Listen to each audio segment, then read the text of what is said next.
Hello guys, आज हम सीखने जा रहे हैं कुड और माइट में क्या अंतर होता है। जो कुड है वह कैन का पास्ट फॉर्म होता है, कैन का पास्ट फॉर्म कुड होता है। और मे का पास्ट फॉर्म माइट होता है। और हमने पिछली कुछ वीडियो में हमने जानकारी भी दी है कि कैन और मे में क्या अंतर होता है, यह डिफरेंस बताया गया था। और आज की वीडियो में हम बात करने वाले हैं कि कुड और माइट में क्या अंतर होता है। तो सबसे पहले तो हमें इसकी पहचान ही पता होना चाहिए। पहचान क्या है? हिंदी वाक्यों की क्रियाओं के अंत में सका, सकी, सके, सकता था, सकती थी, सकते थे आदि शब्द आते हैं। यानी दोनों की पहचान एक जैसी होती है, एक ही पहचान होती है, लेकिन इनके जो यूज हैं, यूज में अंतर होता है। और वो क्या अंतर होता है, आज हम उसी अंतर के बारे में जानकारी लेने जा रहे हैं। जैसा कि अभी बताया गया था कि कुड जो है कैन की सेकंड फॉर्म होती है, और हिंदी में इसकी जो पहचान होती है सका या सकता था या सका, तो इस तरीके से आते हैं। तो इसका प्रयोग कहाँ पर होता है? शक्ति या योग्यता बताने के लिए, पावर या एबिलिटी बताने के लिए।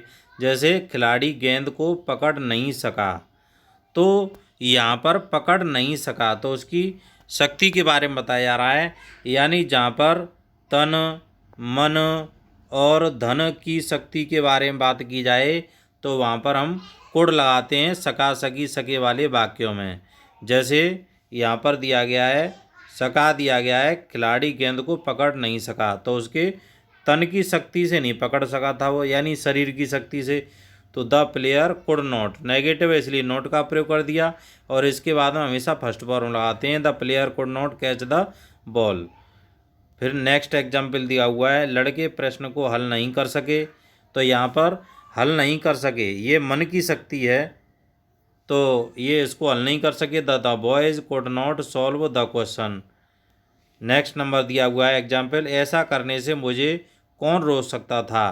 तो इसमें सकता था दिया जा रहा है, तो ये प्रश्नवाचक सेंटेंस है, यानी इसमें प्रश्न पूछा गया है।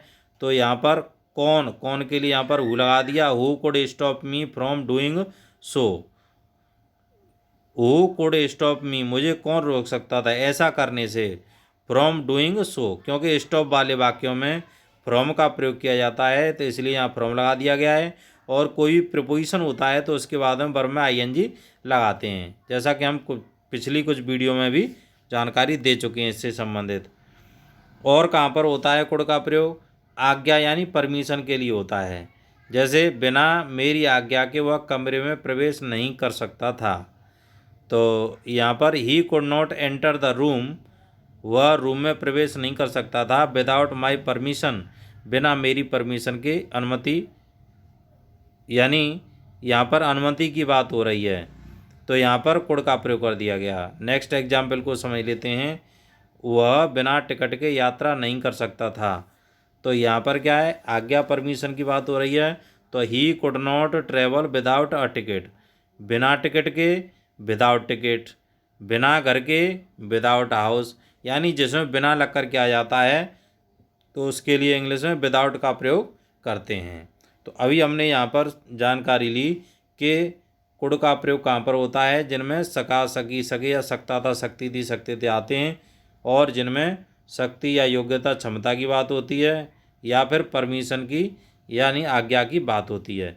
अब हम जानकारी लेंगे माइट के प्रयोग के बारे में। माइट का प्रयोग कहाँ होता है? पहचान वही है, सका, सकी, सके, सकता था, सकती थी, सकते थे, पहचान में कोई भी अंतर नहीं है हिंदी में। लेकिन माइट का प्रयोग कहाँ होता है? माइट का प्रयोग होता है संभावना बताने के लिए। माइट क्या है? मे की सेकंड फॉर्म है, मे का पास्ट फॉर्म होता है, और इसका प्रयोग इस प्रकार किया जाता है। कैसे किया जाता है? एक तो संभावना बताने के लिए किया जाता है, पॉसिबिलिटी। जैसे शाम को वर्षा हो सकती थी, तो ये संभावना है, तो यहाँ पर हम कुड का प्रयोग नहीं कर सकते हैं, यहाँ पर हम माइट का प्रयोग करेंगे। और जिनमें मौसम, महीना की बात आती है तो इट का प्रयोग कर देते हैं, it might rain in the evening, शाम को वर्षा हो सकती थी। नेक्स्ट एग्जाम्पल है, उसकी प्रथम श्रेणी में पास होने की संभावना थी, या ऐसे कह सकते हैं वह प्रथम श्रेणी में पास हो सकती थी या संभावना थी। तो संभावना बताने के लिए यहाँ पर माइट का प्रयोग करेंगे, क्योंकि पास्ट की संभावना है बीते हुए समय की। तो she might pass in the first division. तो अभी हमने यहाँ पर देखा कि कुड और माइट का जो हिंदी का जो सेंस है वह सेंस बिल्कुल एक जैसा ही है, लेकिन अंतर केवल इसी बात का है, शक्ति या क्षमता बताने के लिए कुड लगाते हैं। लेकिन जहाँ पर अगर हम संभावना दर्शाते हैं बीते हुए समय की, वर्षा हो सकती थी, मर सकता था, तो कोई भी घटना ये घटित हो सकती थी, तो संभावना बताते हैं, तो वहाँ पर माइट का प्रयोग करते हैं।